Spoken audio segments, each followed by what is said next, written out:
കണ്ടച്ചേരി ചാപ്പൻ എന്നൊരു കഥാപാത്രത്തെക്കുറിച്ച് നിങ്ങൾ ആരെങ്കിലും ഏതെങ്കിലും സമയത്ത് കേട്ടിട്ടുണ്ടാവും എന്നാണ് എൻ്റെ പ്രതീക്ഷ. അദ്ദേഹം മുട്ടത്തുവർക്കിയുടെ ഒരു കഥാപാത്രമല്ല, എം മുകുന്ദൻ്റെയോ ഒ വി വിജയൻ്റെയോ കഥയിലെയോ നോവലിലെയോ കഥാപാത്രമല്ല. ഇദ്ദേഹം വടക്കൻ പാട്ടിലുള്ള ഒരു കഥാപാത്രമാണ്.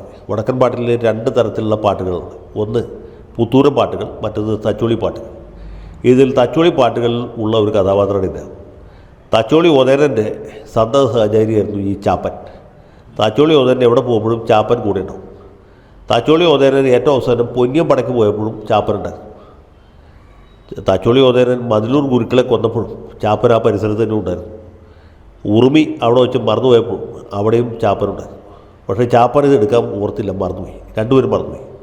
കുറച്ച് ദൂരം എത്തിയപ്പോഴാണ് അയ്യോ ഉറുമി മറന്നുപോയല്ലോ എന്ന് ഓർത്ത് തച്ചോളി ഓതേനൻ അത് എടുക്കാൻ വേണ്ടി തിരിച്ചു പോയി. ആ പോയപ്പോഴാണ് മതിലൂർ ഗുരുക്കളുടെ ശിഷ്യനായ മായൻകുട്ടി എന്ന് പറഞ്ഞ ആൾ മറഞ്ഞു നിന്ന് വെടിവെച്ച് ഓതേനനെ അപായപ്പെടുത്തി.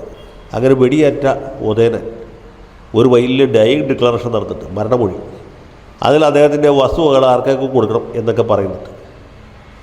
ആ തച്ചോളി ഓതേനന് പല സ്ത്രീകളുമായിട്ടും ബന്ധമുണ്ടായിരുന്നു. അതിലൊക്കെ കുട്ടികളുണ്ടായിരുന്നു. ഏതാണ്ട് നമ്മുടെ രാഹുൽ മാങ്കൂട്ടത്തിൻ്റെ പോലത്തെ ഒരാളായിരുന്നു പുള്ളി. അപ്പോൾ മരിക്കാൻ കാലത്ത് ഇന്ന സ്ത്രീയിൽ ജനിച്ച ഇന്ന മകന് ഇന്ന വസ്തു കൊടുക്കണം എന്നൊക്കെ പുള്ളി പറയുമ്പോൾ ചാപ്പൻ അവസരം ചോദിക്കുന്നുണ്ട്, അല്ല എനിക്കൊന്നുമില്ലേ, ഞാൻ ഇത്ര നാൾ പുറകെ നടന്ന ആളല്ലോ. അപ്പോൾ തച്ചോളി ഓതേനൻ പറയുന്ന മറുപടി ഉണ്ട്. ആ മറുപടി നിങ്ങൾ പലരും കേട്ടുകയാണ്. കൊണ്ടു നടന്നത് നീയേ ചാപ്പ, കൊണ്ടുപോയി കൊല്ലിച്ചത് നീയേ ചാപ്പ, നിനക്ക് തരാനൊന്നുമില്ല ചാപ്പ.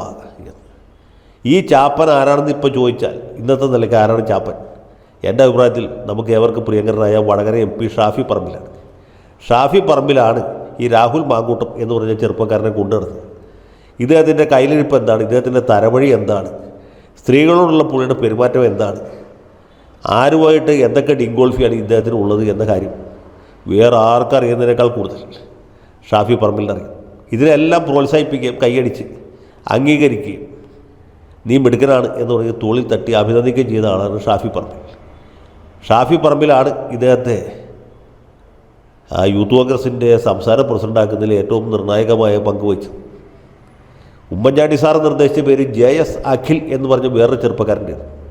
ഉമ്മൻചാണ്ടിയുടെ വളരെ വിശ്വസ്തരായിരുന്ന ഷാഫി പറമ്പിൽ ഉമ്മൻചാണ്ടിയുടെ വാക്കിന് ടാങ്ക് വെച്ചുകൊണ്ടാണ് രാഹുൽ മാങ്കൂട്ടത്തിനെ സംസ്ഥാന പ്രസിഡന്റ് സ്ഥാനത്തേക്ക് അവതരിപ്പിച്ചതും വലിയ ഭൂരിപക്ഷത്തോടെയും ജയിപ്പിച്ചു. അത് കഴിഞ്ഞ് പാലക്കാട് MLA സ്ഥാനം രാജിവെക്കൊണ്ട് വന്നപ്പോൾ അവിടെ വേറെ കോൺഗ്രസ്സുകാരില്ലാത്തതുകൊണ്ടല്ല, അവിടെ സരിനെ പോലെയുള്ള ആളുകളുണ്ടായിരുന്നു. അല്ലെങ്കിൽ തൊട്ടടുത്ത് നമ്മുടെ VT ബലറാമുണ്ടായിരുന്നു. അവരുടെയൊക്കെ തലയ്ക്ക് മീതെ ഈ ഷാഫി പറമ്പിലാണ് വാശി പിടിച്ച് രാഹുൽ മാങ്കൂട്ടത്തിനെ അവിടെ സ്ഥാനാർത്ഥിയാക്കിയത്. അങ്ങനെ എന്താണ് ഈ ലക്ഷ്മികാന്ത് പ്യാരലാൽ എന്ന് പറഞ്ഞ പോലെ, അല്ലെങ്കിൽ കല്യാൺജി ആനന്ദ്ജി എന്ന് പറഞ്ഞ പോലെ ആ ഒരു ടീമായിട്ട് കേരള രാഷ്ട്രീയത്തിൽ വളർന്നു വന്നതാണ് ഷാഫി പറമ്പിൽ രാഹുൽ മാങ്കൂട്ടത്തിൽ ടീം. കർത്താവ് യേശു മിശിഹായുടെ പത്രോസ് ലേഹ ഉണ്ടായിരുന്ന പോലെ, അല്ലെങ്കിൽ തച്ചോളി ഓതേൻ്റെ കൂടെ ഈ കണ്ടച്ചേരി ചാപ്പൻ ഉണ്ടായിരുന്ന പോലെ ഏത് സമയത്തും ഷാഫിയുടെ കൂടെ ഷാഫിയുടെ ഒരു വാൽനക്ഷത്രമായിട്ട് രാഹുൽ മാങ്കൂട്ടത്തിലുണ്ടായിരുന്നു.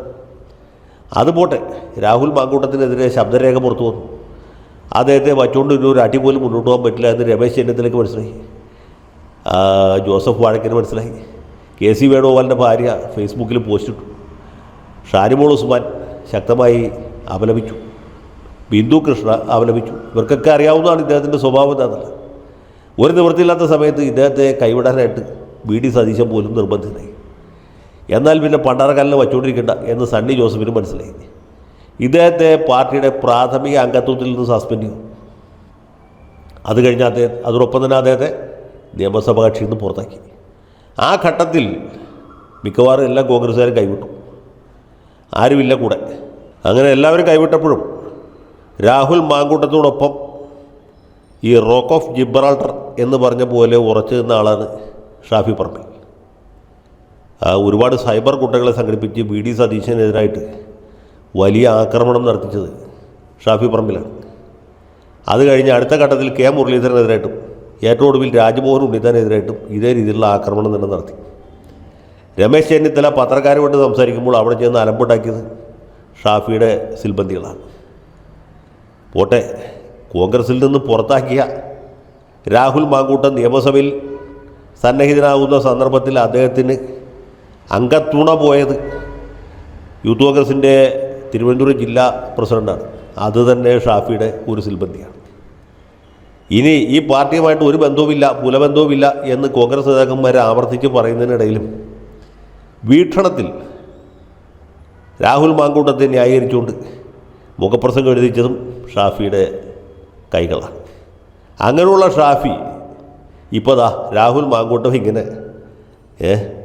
എന്താ പറയുക, പണ്ട് ഇതിൽ പറഞ്ഞ പോലെ, മഹാഭാരതം കിളിപ്പാട്ടിൽ പറഞ്ഞ പോലെ, വീണിതല്ലോ കിടക്കുന്നു ധരണിയിൽ. അതിൻ്റെ രണ്ടാമത്തെ വരി ഞാനിവിടെ കോട്ടിയെന്നില്ല, അത്ര ശ്ലീലമായിട്ടുള്ള വരികളല്ല.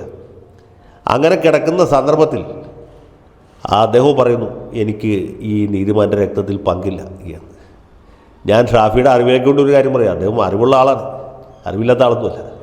ഈ തച്ചോളി ഓതനും കണ്ടച്ചേരി ചാപ്പനും ഒക്കെ വടകരക്കാരൻ. വടകരയിൽ മാത്രം കാണുന്ന ചില സാധനങ്ങളുണ്ട്. ഒന്ന് ഉണ്ടക്കൊപ്രയാണ്, മറ്റത് ജനതാദളാണ്, 3 ലോകനാർ കാവാണ്. ഈ ലോകനാർ കാവ് എന്ന് പറയുന്നത് തച്ചോളി ഓതനുമായി ബന്ധപ്പെട്ടൊരു സ്ഥലമാണ്. ആ ലോകനാർ കാവിൽ എന്താണ്, അവിടെ പ്രതിജ്ഞ എടുത്തിട്ടാണ് ലോകനാർ കാവിൽ അമ്മേ കളരി പരമ്പര ദൈവങ്ങളെ എന്ന് വിളിച്ചിട്ടാണ് തച്ചോളി ഓതന് അംഗത്തിന് പോയിക്കൊണ്ടിരുന്നത്. ആരോടെങ്കിലും ചോദിച്ചാൽ പറഞ്ഞുതരും. ഷാഫി പറമ്പിൽ പാലക്കാട്ടുകാരനായതുകൊണ്ട് വടകര അത്ര പരിചയം ഉണ്ടാവില്ല.